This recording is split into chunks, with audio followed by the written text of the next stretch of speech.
د پاکستان طالع په نامه یک ټلویزیون د شپې 8 بجو خبري ټولګه ته اخر اغلاس نن پنځشنبه د لړم یا اقرب اتمه چې د اکتوبر میاشتې 10 نیټه سره برابر ده. په پیل کې د مهمو خبرونو سرټکی.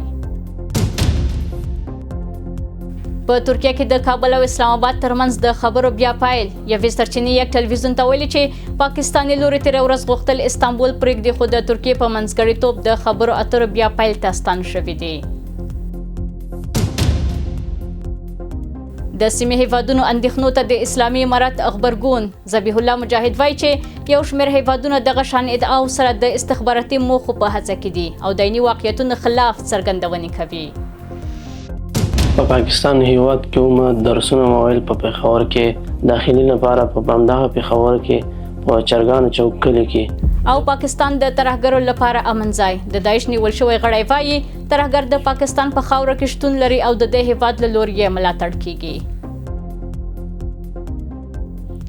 اوس هم بشپړ خبرونه.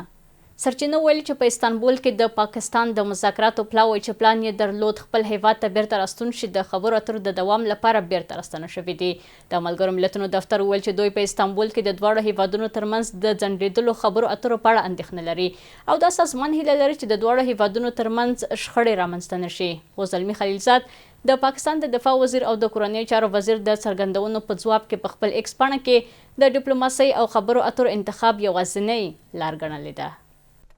د افغانستان او پاکستان ترمنځ خبري اترې په ترکیه کې بیرته پیل کیږي. سرچینو یک ټلویزیون ته تایید کړی چې د پاکستان پلاوی چې غوښتل یې د خبرو د درېدلو له امله اسلام آباد ته بیرته ستانه شي د ترکیې په منځګړیتوب قانون شوي چې بیرته خبرو اترو ته دوام ورکړي. دا خبرې په داسې حال کې له سره پیل کیږي چې پرون د دوړو هیوادونو ترمنځ خبرې بې پایلې ودرېدې او د پاکستان د دفاع او کورنیو چارو وزیرانو ضد او نقیض څرګندونې وکړې. خواجه اسف د جګړې د بیا پیل خبره وکړه خو حسین نقوي وویل چې د خبرو لاره معقوله ده. په همدې تړاو زلمي خلیلزاد د افغانستان لپاره د امریکای پخوانی ځانګړي استازي د دغو دوه پاکستاني وزیرانو د څرګندونو په اړه په خپل ایکس پاڼه لیکلي چې د کورنیو چارو وزیر خبري عاقلانه دي. آیا د پاکستان د کورنیو چارو وزیر نقوي او د دفاع وزیر آصف د ښه او بد پولیس رول لوبوي؟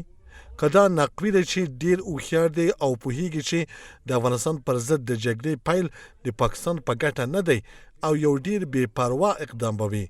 هر دلیل چې وي هغه سم وي ډیپلوماسي یوازینۍ عاقلانه لار ده. بل لوري ته د ملګرو ملتونو ویان سټیفن ډوچارک ویلي هیله لري چې جګړه بیا ونه شي. And we don't want civilians. د افغانستان او پاکستان ترمنځ خبرې چې په استانبول کې تر سره شوې له 3 ورځو وروسته بنبست ته ورسېدې چې د حالت د ملګرو ملتونو د اندېښنې لامل شوی ځکه دا وضعیت د دوړو هیوادونو ترمنځ د جګړې د بیا پیل احتمال زیاتوي. خو موږ هیلهمن یو چې که خبرې هم ودرېږي جګړه بیا ونه شي. د سیاسي چارو شنونکي هم د افغانستان او پاکستان ترمنځ د خبرو د بیا پیل په اړه خپل نظرونه وړاندې کړي. بهتر بدانیم تا علاوه بر کشورهای میانجی نقش سازمان‌های بین‌المللی و حقوق بین‌الملل دول باید در این مذاکرات بلند برده شود تا تحت نظارت سازمان ملل متحد این مذاکرات ادامه پیدا بکنند تا هر دو کشور به صلح و ثبات برسند و تعهدات بین‌المللی از مقامات پاکستان گرفته شود. که څه هم د افغانستان او پاکستان د خبرو لومړی پړاو په دوحه کې ښه پر مخ ولاړ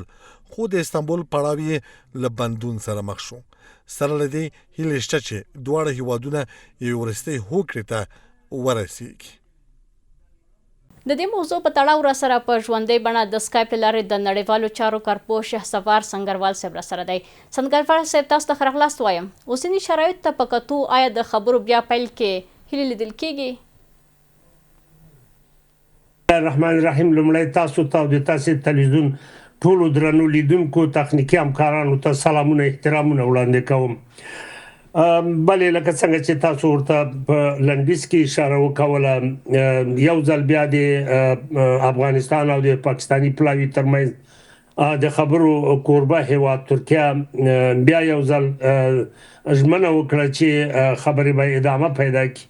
خو د پښتنې خبره ده چې ولې دغه خبرې څو وارې وځنډېدلې او بیا له سره راغبرګې شوې. د دې ستر لاملونه دا دي هغه کار چې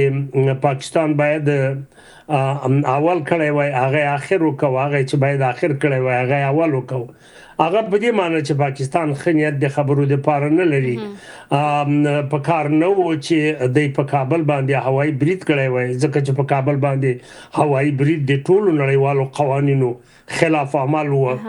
نو کله چې د خبرې سر ته رسولې وای بیا به پس دیږي د جګړې پریکړه کړې و. خو د اول جګړه وکوله، وروسته بیا د خبرو میز ته راغلل او د خبرو میز ته چې د راغلل په منظم توګه باندې رانغلل. کله کله له میزونو نه وځي خبرې ترکي او کله په میزو کې هم هغه ډیپلوماټیک اخلاق چې د خبرو اترو په بهیر کې وي هغه په پام کې ونی و. نو ځکه خو د قطر هیواد او د ترکیه هیواد چې د استاذ د استاذو سره یو ځای په دغه ناسته کې ګډون لري، هغه هم ناهیلي وښودله. خو د بیا ټینګار له کبله دغه دی چې پاکستان اوس بیا خپل پلاوي ته هدایت کړی دی چې په دغو خبرو کې بیا برخه واخلي. وګورو چې دغه خبرې بیا له خنډ و ځنډ سره مخامخ کیږي او که کومه مثبته پایله به ترلاسه کړي. د افغانستان او پاکستان ترمنځ د خبرو اترو د ودرېدو او کچېرې بیا پیل شي سیاسي او ډیپلوماټیک پیغام یې څه شی دی؟ نو تاسو خو پیږئ چې دا خبرې زه فکر کوم دواړو لورو ته به مهمې وي. مهمې به ځکه وي چې جګړه د حل لاره نه دی او آخر چې څومره جګړه وشي او دواړو غاړو ته تلفات واوري بیا به هم دوی مجبور دي چې د میز تر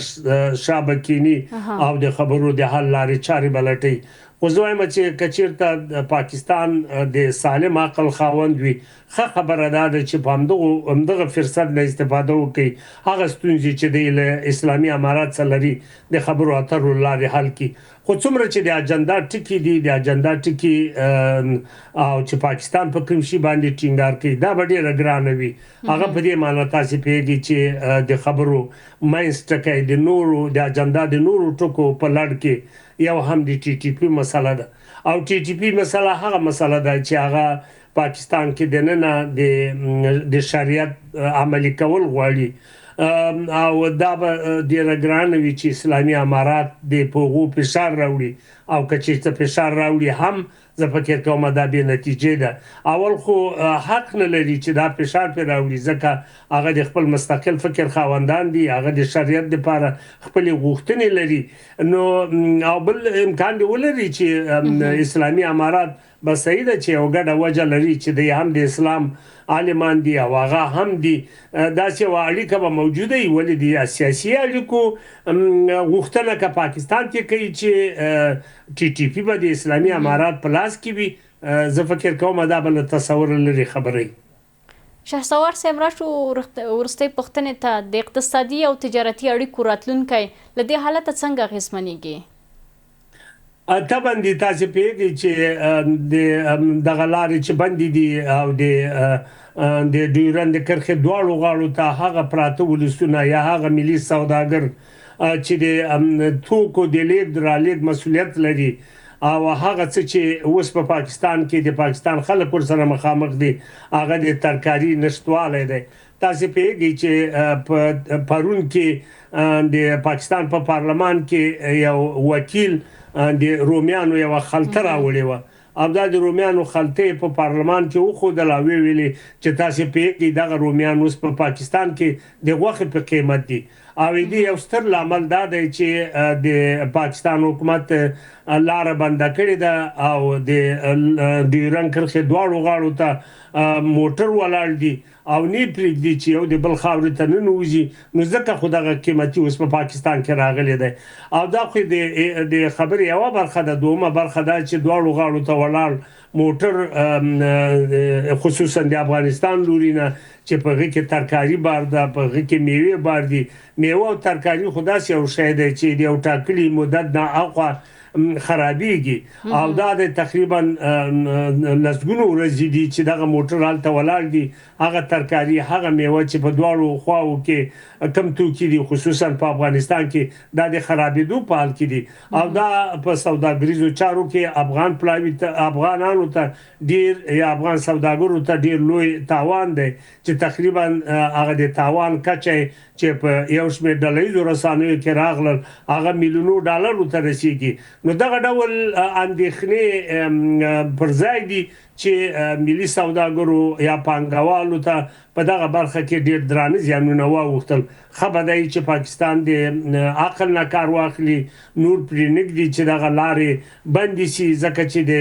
لارې دواړو غاړو ته یا د ډیورنډ کرښې دواړو غاړو ته ولسونه زیانونه ګوري ملي سوداګر زیانونه ګوري نه دي په کار چې دغو خلکو ته داسې درانه زیانونه واوړي د نړیوال چارکار په شهسوار سنگروال صاحب ستاسو له حضور څخه نړۍ مننه کوم کور ودان ډېره مننه تاسو نه مننه اوس هم راځو د خبرونو دوام ته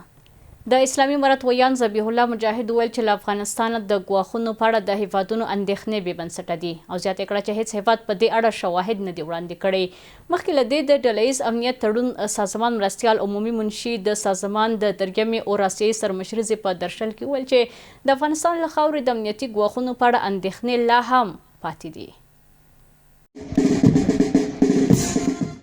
د هیواد له خبري راپورته کیدونکي ترهګریز ګواښونه هغه تورونه دي چې تل د اسلامي امارت د واکمنۍ پر مهال پر افغانستان لګول شوي دي خو اسلامي امارت په زلونو او په کلکه رد کړي دي په وروستۍ پیښه کې د ډله ییز امنیت تړون سازمان مرستیال عمومي منشي د بلاروس په منسک کې د درېیمې اورسایي سرمشرزې په درشل کې وویل چې د افغانستان له خاورې راپورته شوي ګواښونه له منځه نه دي تللي او د سازمان غړو هیوادونو ته ګواښونه دوام لري په افغانستان کې وضعیت لا هم کړکېچن دی ځکه چې له هغه هیواده راپورته شوي ننګونې او ګواښونه لا نه دي حل شوي په منځني ختیځ کې بې ثباتۍ دوام لري او په ختیځه اروپا کې شخړه لا هم روانه ده دا څرګندونې بې ځوابه پاتې نه شوې د اسلامي امارت ویان ذبیح الله مجاهد د ډله ییز امنیت تړون سازمان د مرستیال عمومي منشي د څرګندونو په ځواب کې هغه بې بنسټه وبللې او زیاته کړې چې تر اوسه هیڅ هیواد اسلامي امارت ته د دې ادعاو د ثابتولو لپاره شواهد نه دي وړاندې کړي ما تشویش‌های سازمان امنیتی جمعی را به جا نمی‌دانیم.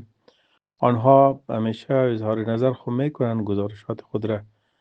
تهیه کرده به رسانه ها میسپارند ولی دلیل مقنعی بر از اینکه تشویشی از افغانستان باشه یا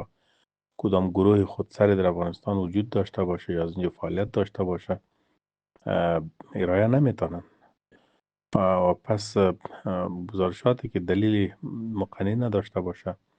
و با واقعیت‌های عینی جامعه در تفاوت قرار بگیره بدون شک قضاوت کرده میتونیم که گزارشات به اساس تمایلات خاص یا به خاطر اهداف خاص تهیه میشن و به خاطر ایجاد تشویش و نگرانی از یک منطقه همچون تلاش جریان داره. ښاغلي مجاهد زیاته کړې چې ځینې هیوادونه کله ناکله د افغانستان په خاوره کې د بېلابېلو ډلو د شتون په اړه غیر ضروري تبصرې کوي استخباراتي موخې تعقیبوي او د عیني حقایقو خلاف تبصرې کوي از طرف کدام ارگان برشان هدایت داده نمیشه مستقلانه قضاوت میکنن باید واقعیت‌های عینی را جدی مد نظر بگیرن و ادعاهایی بکنن که تطابقی با واقعیت‌های عینی و چیزی داشته باشند که مردم افغانستان عیناً میدانند و در حالشان قرار دارند. حاکمیت فعلی افغانستان در 45 سال گذشته یگانه حاکمیتی است که تمام خاک افغانستان را کلاً در کنترل داره و اطمینان میده که هیچ گروه خودسر یا جهتی نیست که از خاک افغانستان علیه کدام کشور استفاده کنه یا خطر ناامنی منطقوي را داشته باشه. دا په داسې حال کې چې په تیرو څلورو کلونو کې په افغانستان کې د اسلامي امارت د واک له ترلاسه کولو وروسته د افغانستان په خاوره کې د ترهګرو ډلو د شتون له امله د رامنځته شوي ګواښونو په اړه اندېښنې راپورته شوي او اسلامي امارت په دوامداره توګه دا رد کړي دي. له تاسې خپلو ټولو همکارانو نه په مننې سره زموږ د شپې 8 بجو خبري ټولګه پر همدې ځای پای ته رسیږي. ښه شپه ولرئ.